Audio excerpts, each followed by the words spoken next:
Welcome to today's explainer. We're jumping right into something that literally sits right on your face. You know that polite, fake smile you put on?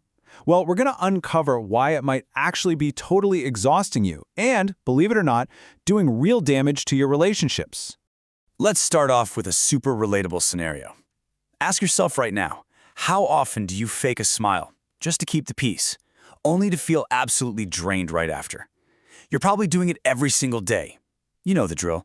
You're standing there, interacting with someone you genuinely feel uncomfortable around, but your face just automatically stretches into this big grin. Over time, all those little moments really pile up, right? And before you know it, you kind of lose track of where your actual feelings end and the performance begins. So here's our roadmap for this explainer. First, we'll look at the trap of the fake smile. Second, bad mood versus unfriendliness. Third, using the smile as a sensor. Fourth, suppressing first impressions. And finally, number 5, releasing sadness. All right, let's dive straight into section 1, the trap of the fake smile, and why playing nice actually backfires. There's this really tragic irony to how we act. We plaster on that fake smile mostly because we're terrified of being disliked, right?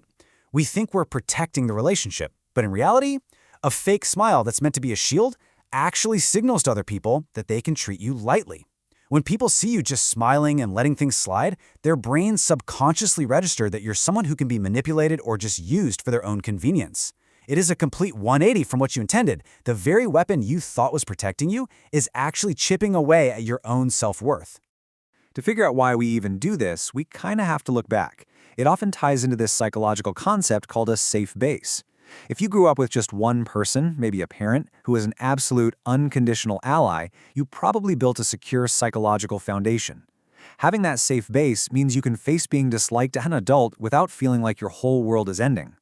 But if you didn't have that, maybe the adults around you were emotionally unstable or even hostile, well, faking a smile wasn't a choice. It was a literal survival mechanism. You learned to smile just to keep the peace and stay safe. So here's the absolute crucial takeaway. It is not your fault. You really don't need to blame yourself or your upbringing. The very first step to breaking free from this is just ditching that guilt. Instead of judging yourself, try becoming an observer of your own life. Notice when and exactly with who your face just defaults to that protective smile. Realizing that this is just an old survival strategy, that's your first step toward freedom. Moving right along to section 2, bad mood versus unfriendliness. We're going to redefine our social vocabulary here. Okay, so there is a really fascinating contrast between two things we usually just lump together. Think about a bad mood. A bad mood is actually deeply manipulative. When someone's in a bad mood, they're sighing heavily, clicking their tongue, slamming doors, all their energy is directed outward. They're actively trying to pressure everyone around them into fixing their mood. But unfriendliness, that is entirely different. Being unfriendly just means your focus is inward. You aren't catering to anyone, sure, but you're also not demanding a single thing from the room. It's just a neutral, peaceful boundary. Once you grasp that difference, honestly, everything changes. By dropping that exhausting fake smile and just letting yourself be neutral or, unfriendly, you actually give everyone around you a huge sense of relief. Think about it. When someone is in a bad mood, everybody else is walking on eggshells, forcing fake smiles just to manage the tension. But when you're just quietly being yourself, demanding zero from the people around you, you lift that heavy burden. You actually allow really natural, light relationships to form because nobody is working overtime to manage your feelings. All right, section 3, the smile as a sensor. Let's talk about how to identify who you really need to distance yourself from. There are some very specific traits of toxic people that should make you run for the hills. If someone pulls a disgusted face the second you show genuine sadness, distance yourself. If they constantly push overwhelming pressure or completely unrealistic expectations onto you, walk away. And like we just talked about, if someone uses their bad mood as a weapon to control the room, or if they happily take advantage of your tendency to sacrifice yourself for them, look, these are simply not relationships you need to maintain. These people literally cannot handle your natural, human emotions. But how do you spot these people instantly? Well, this is where you flip a perceived weakness into a total superpower. You can actually use your fake smile as an internal alarm system. Step 1 is simple. Just notice who triggers it. Step 2, realize that if you're faking a smile, your body is literally flashing a warning sign that you feel unsafe or uncomfortable. It's crazy, but your body knows a relationship is dangerous way before your conscious brain even catches up. And step 3, trust that bodily reaction and distance yourself.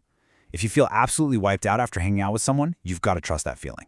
That brings us to Section 4, suppressing first impressions and the hidden power of lowering expectations. So society always tells us to put our best foot forward, right? But here's the thing. When you desperately try to be super charming and agreeable right out of the gate, you build a standard that is ridiculously high. You're basically building a self-imposed prison, because now you have to keep up that artificial level of charm forever. And even worse, leading with a hyper-accommodating fake smile is basically a giant magnet for those manipulative people we just talked about. It attracts people who are just looking for someone they can easily use. On the flip side, intentionally lowering your first impression acts as this brilliant preventative measure. If you allow yourself to be a little unfriendly or just neutral when you first meet someone, you're setting zero expectations. And you know what that does? It naturally repels the toxic people who are looking for an easy target.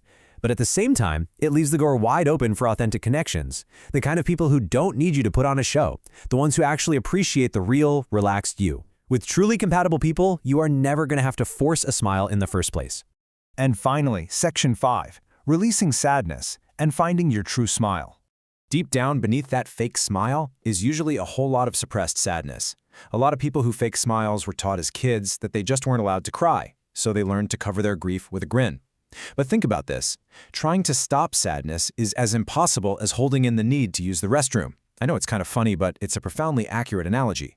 It really highlights how biologically unnatural it is to suppress our grief. You'd never try to hold in a basic bodily function forever, so why in the world do we try to hold in our sadness with a painted-on expression? It just creates this massive internal distortion. So, the healing process really starts with a choice. We absolutely have to stop draining our precious energy by accommodating people who fundamentally dislike us or just want to use us. Instead, we've got to redirect that energy. You really don't need a massive social circle. You just need to find that one trusted person, someone you can quietly share your actual feelings with. Once you find someone who lets you express your sorrow without any judgment, I promise you that lifelong tension in your face and in your heart will finally start to melt away. The big takeaway here is just incredibly powerful.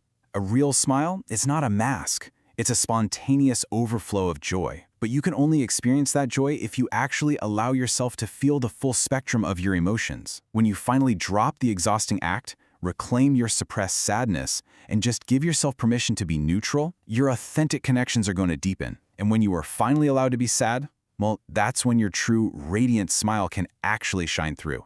You really do have the power to stop trying to please everyone. You have every right to just be quietly yourself. So as we wrap up this explainer, I want you to ask yourself, are you ready to let go of the smile that betrays you and finally stop performing for people who simply don't deserve it?